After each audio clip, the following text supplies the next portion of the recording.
રાધે રાધે, જય સિયારામ. આપણે ચરિત્ર ચાલી રહ્યું છે શ્રી શ્રી ગયા પ્રસાદ પંડિતજીનું. ગયા પ્રસાદ પંડિતજીના ચરિત્રમાં આપણે આગળ વધીએ તો ગયા પ્રસાદજી હાથરસમાં રહેતા હતા અને હાથરસમાં ઉડિયા બાબા પધાર્યા. તો ગયા પ્રસાદ પંડિતજી એના સત્સંગમાં ગયા અને એના સત્સંગથી એટલા પ્રભાવિત થયા કે પેલી જ નજરની અંદર એને ગુરુ માની લીધા.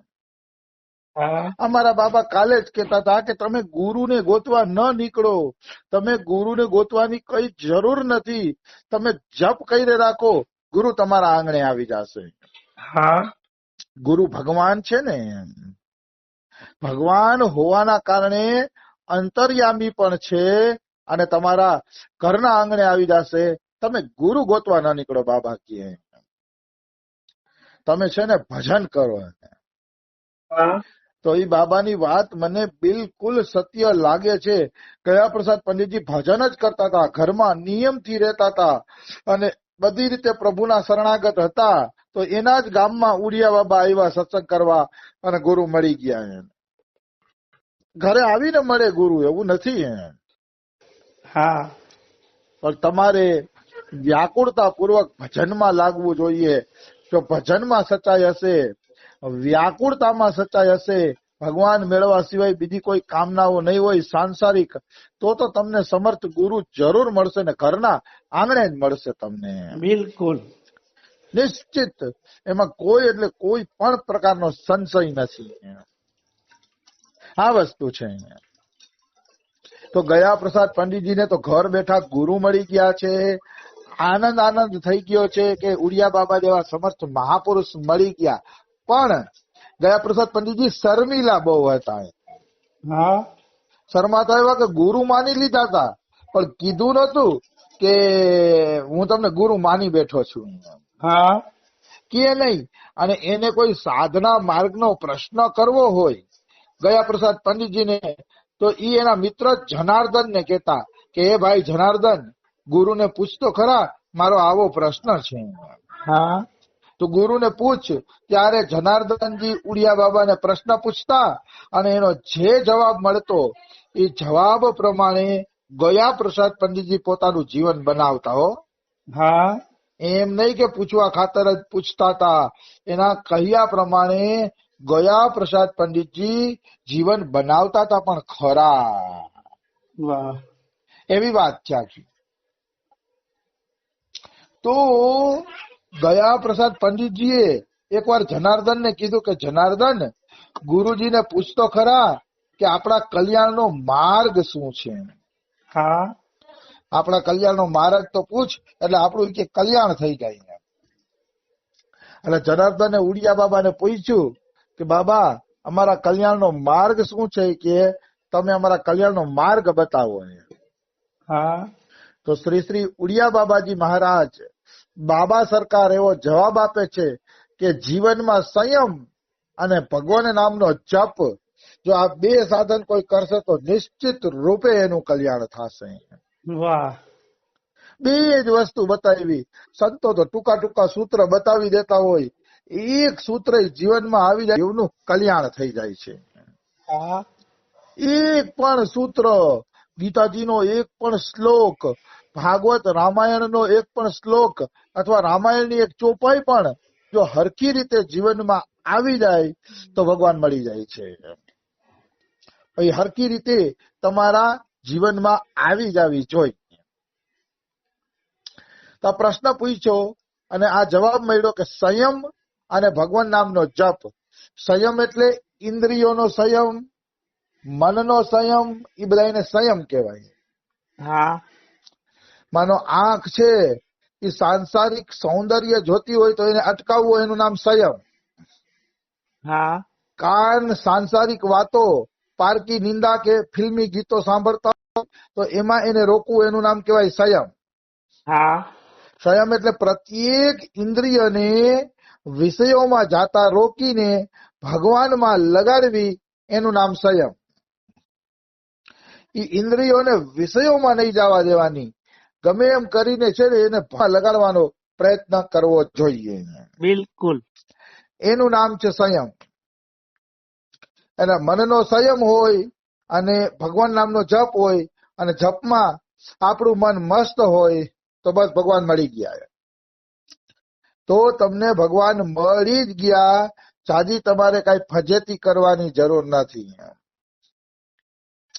આવી વસ્તુ છે. મને કોઈ પૂછે કે કલ્યાણનો માર્ગ શું છે, તો મારો મત એવો છે, આ સંયમ અને ભગવાન નામ તો છે જ, પણ મારો મત એવો છે, દિનતા અને વાસુદેવ સર્વમ. આ બે વસ્તુ મને પ્રિય છે. જીવનમાં દિનતા રાખો કે મારાથી અધમ કોઈ નથી અને બધાયમાં ભગવાન જુઓ તો તત્વ પ્રાપ્તિ તમને તરત જ થઈ જશે. બિલકુલ. આ મારા જીવનનું સૂત્ર છે. થોડુંક અનુભવમાં પણ છે એટલે હું કહું છું. મારા જીવનનું સૂત્ર પણ છે અને થોડુંક મારા અનુભવમાં પણ છે એટલે આવી વસ્તુ છે. તો ઉડિયા બાબાએ પણ સારી વાત કરી છે, કારણ કે અત્યારે સંયમની સંસારને ખૂબ જરૂર છે. અત્યારે સંસાર બેફામ સુખ ભોગવવામાં પડ્યો છે. ખાવું પીવું હરવું ફરવું ને રહેણી કેણી જ બદલી ગઈ છે. બિલકુલ. એટલે સંસારમાં સંયમની અતિ આવશ્યકતા છે કે સંયમ રાખો તમે અને પછી ભગવાનના નામનો જપ કરો. આ બે વસ્તુ મુખ્ય બતાવી. તો ગયા પ્રસાદ પંડિતજી તો રાજી થઈ ગયા કે આ તો હું જીવનમાં પહેલેથી પાલન કરું છું, આ તો મને જરાય મુશ્કેલ નહીં પડે. કારણ કે ગયા પ્રસાદ પંડિતજી આપણે જોયું, પારકી વસ્તુ લેતા નહોતા, પારકી વસ્તુનો ઉપયોગ નહોતા કરતા. સંયમ તો એના જીવનમાં પહેલેથી જ હતો. અરે પારકું અનાજે નહોતા ખાતા. ગંગાજીની યાત્રાએ જાતા તો પોતે બાફેલા બટેકા ને બાફેલી શક્કર કંદી ખાઈ લેતા.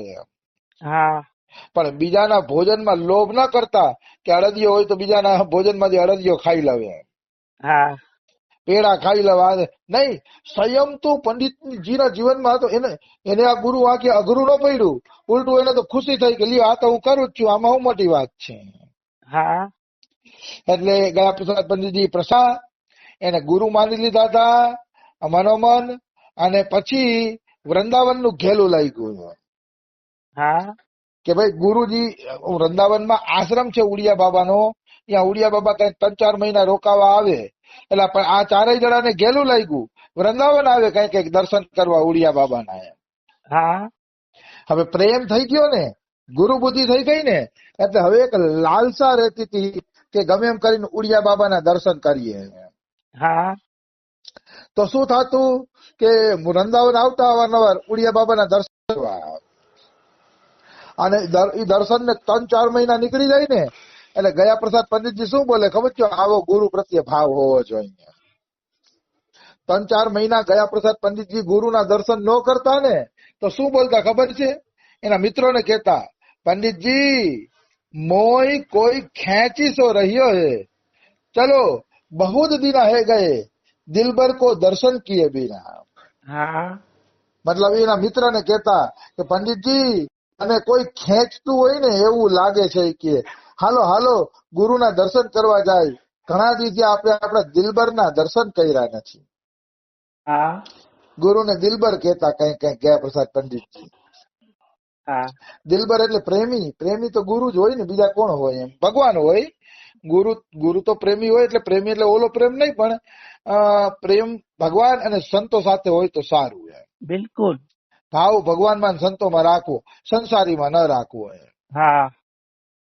તો કે બહુ દિવસ થઈ ગયા છે દિલબરના દર્શન નથી થયા કે અબ તો ये नैना आंख सी में पजरी रहे हैं. મતલબ હવે તો આ આંખ માં કોઈ અગ્નિ લગાડી દીધી હોય ને એવું લાગે છે કે હાલો હાલો દર્શન કરવા માટે જાય. તો ચારેય જણાને ઉડિયા બાબામાં પ્રેમ હતો, પટ કરતા નીકળી પડતા ચારેય જણા. કારણ કે ચારેયનો એક જ મત હતો, ચારેયને ઉડિયા બાબા ગમતા હતા. એટલે સ્તન્યમ યથા વત્સરા સુધારતા, જેમ વત્સ એટલે ગાયનું વાછડું ભૂખ્યું થયું હોય અને માતાના સ્તનને જેમ દૂધ પીવે ધાવે, એવી રીતે ચારેય ચોકડી સદગુરુની વાણી રૂપી દૂધ પીવા માટે વૃંદાવન પહોંચી જતી છે. હા ચારેય જણાની એવી મિત્રતા હતી ને, એક જણો કે ઉડિયા બાબાના દર્શન કરવા જવા છે એટલે બધાય તૈયાર થઈ જતા. હા ચારેય જણા એવી ચારેયની જોડી હતી. હરખી જોડી હોય તો ભજન કરવાની મજા આવી જાય. બિલકુલ સંગ હરખો હોય, જોડી હરખી હોય ને વિચારો મળતા હોય ને તો ભજન કરવાની મજા આવી જાય. હા પણ મન મળવું જોઈએ. રામસુખદાસજી કહે છે ને, મન મિલે તો મેલા કીજીએ, ચિત્ત મિલે તો ચેલા, જ્ઞાન મિલે તો ગુરુ કીજીએ, નહીં તો ભલા અકેલા. હા રામસુખદાસજી કહે છે. જો જ્ઞાન મળે, મન મળે તો મિત્રતા કરવી, નહીતર કોઈ હારે મિત્રતા કરવી નહીં. નિશ્ચિત, એમાં કોઈ શંકા નથી. તો એક વખત ગયા પ્રસાદ પંડિતજી ઉડિયા બાબાના સત્સંગમાં આવ્યા ને, તો ગયા પ્રસાદ પંડિતજી એના મિત્ર જનાર્દન ને કહે છે કે એ જનાર્દન, યાર ગુરુજીને કેને ગમે એમ કરીને મારે ગુરુજીના હાથની કંઠી પહેરવી છે કે, તો ગુરુજી મને કંઠી પહેરાવી દે ને તો બહુ સારું થાય, મારે એની પાસે છે ને કંઠી લેવી છે. મેં પેલા જ કીધું, ગયા પ્રસાદ પંડિત ગુરુજી અમે કઈ બોલતા જ નહીં, એની ગુરુજી અમે જીભ જ ન ઉપડતી. અને એના મિત્ર જનાર્દન ને કીધું કે ભાઈ મારા કંઠી દેવડાવી દે ને. ગુરુ